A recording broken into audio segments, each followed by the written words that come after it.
sapiens sapiens. El Homo sapiens sapiens es una subespecie del Homo sapiens, la única que aún sobrevive de todo el género Homo y de los homínidos, también llamado hombre de Cro-Magnon. El antecedente directo del hombre actual, Homo sapiens sapiens, significa hombre que piensa.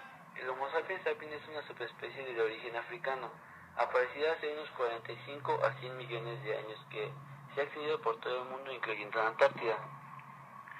Surgido hace unos 150 millones de años en África, los hallazgos realizados en Erto, Etiopía, nos hablan de estos primeros Homo sapiens. Eran personas cuyos rasgos morfológicos se parecían mucho a los actuales. Tal es la similitud que son considerados los primeros en poseer un esqueleto anatómicamente moderno, tras su salida de África. Estos grupos fueron superando todas las dificultades y se fueron adaptando a territorios vírgenes para el ser humano hasta ese momento.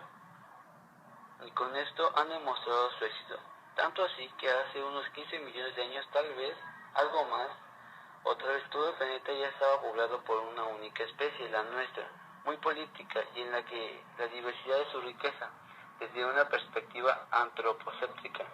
Puede parecer como el Homo sapiens, humanidad ha alcanzado su meta a la perfección, y será el final de la evolución humana. Desde la aparición del individuo anatómicamente moderno, la humanidad no ha variado sus rasgos morfológicos. Puede cambiar la estatura, el color de ojos, del pelo o incluso de la piel, pero las características de nuestro esqueleto siguen siendo las mismas, anatómicamente iguales a nosotros. Estos grupos muestran algunos detalles biológicos exclusivos de nuestra especie, como puede ser el mentón, pero también puede ser una serie de rasgos específicos que los paleontólogos interpretan como consecuencias directas de su modo de vida. La diversidad cultural que representa esta especie genera una gran variedad de comportamientos. Un ejemplo de ellos es la eclosión que experimentan las capacidades simbólicas, producto de una mente compleja que se venía advirtiendo ya desde etapas anteriores. El arte, las creencias funerarias o los objetos sin utilidad activa, caso de los adornos personales, son sin duda elementos de cohesión y control social entre grupos donde los traumatismos y los signos de violencia son rasgos cada vez más habituales. ¿Qué es el colonialismo? Es una situación donde un país rige o domina a otro. Por lo general, el país invadido permanece incapaz de oponerse al invasor en lo social, económico, político y sobre todo militarmente. Las motivaciones para la colonización pueden ser apropiación de sus tierras y con ellas riquezas, recursos y la estrategia militar. La estrategia militar, económica o las evidencias históricas en general son conocidas por establecer bastantes mayorías políticas. El colonialismo europeo tuvo dos oleadas principales en una primera fase del siglo XVI, llevada a cabo por el primer imperio español y portugués, de una segunda oleada que se produjo fundamentalmente en el último tercio del siglo XIX. Consistió en que los países europeos conquistaron otros continentes de forma muy rápida.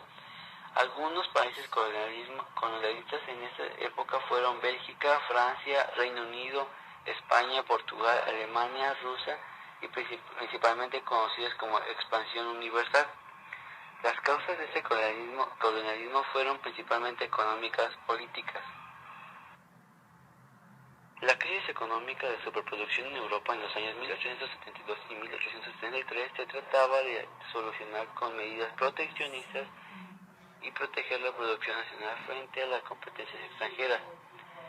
Se trató de llevar a cabo poniendo aranceles a donderos y tasas, lo cual no funcionó. La crisis siguió empeorando. Se buscó otra solución, ahora más efectiva: llevar a ultramar el excedente europeo, ya que las colonias eran un buen mercado por varios motivos. Inversión.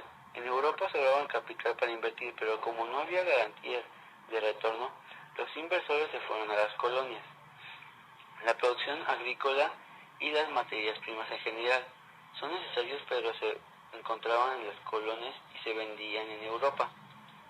Mano de obra barata. Era más rentable la mano de obra de las colonias que la europea.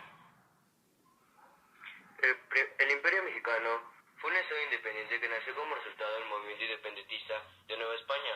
México fue la única nación independizada de España que adoptó un régimen monárquico después de su independencia, en el que el periodo histórico del primer imperio mexicano comprende desde la firma de los Tratados de Córdoba en 1821 hasta la proclamación de la República Federal en 1823. En 1863 se estableció un segundo imperio mexicano.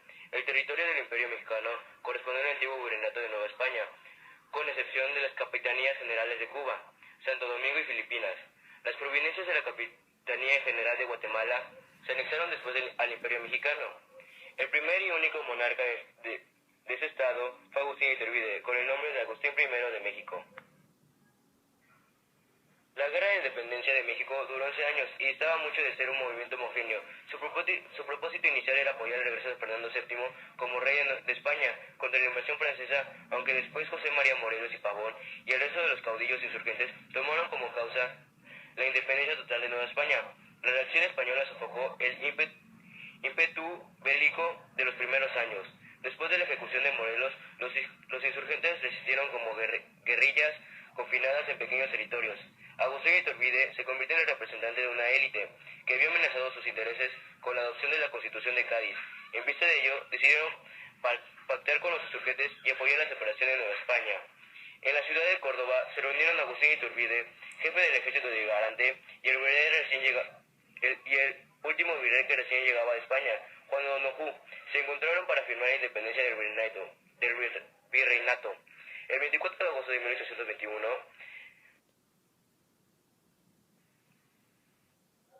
ambos personajes se reunieron en el portal de Ceballos y firmaron los puntos denominados Tratados de Córdoba, en los que se reconocía la independencia y la soberanía del territorio que antes representaba la Nueva España.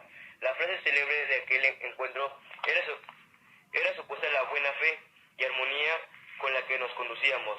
En ese negocio creo que será más fácil, cosa que desatemos el nudo sin romperlo, dicha por Agustín Iturbide.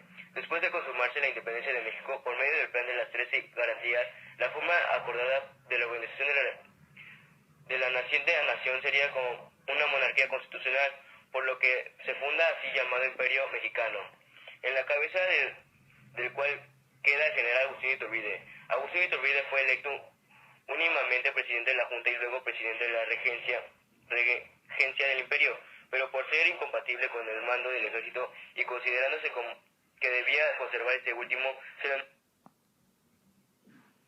se le nombró generalísimo de las armas del imperio de mar y tierra. Después de la entrada del ejército trigarante, se disolvió el gobierno virreinal y las fortalezas de Acapulco y Perote expresaron su rendición. El primer virreinato de Nueva España pasó a ser monarquía constitucional moderada y llamado Imperio Mexicano. El plan de Iguala proclamado por don Agustín Iturbide amparaba 3 garantías: la independencia de México, la conservación de la religión católica y la unión de todos los habitantes de la Nueva España, refiriéndose a los mexicanos y españoles. El plan no cambiaba la situación social del país, solo la política, dando más poder a los criollos y a los mexicanos, pero invitaron a un monarca europeo a tomar el trono del imperio mexicano. Ningún monarca lo haría. Para evitar conflictos con España, que no reconocía la independencia de sus ex colonias americanas, por eso Agustín Iturbide fue proclamado emperador de México. A este imperio se sumaron las también recién independizadas estados centroamericanos, por lo que geográficamente es en este periodo cuando el territorio mexicano alcanza su máxima extensión geográfica, desde el estado de Oregón en el norte hasta la frontera de Costa Rica y Panamá en el sur.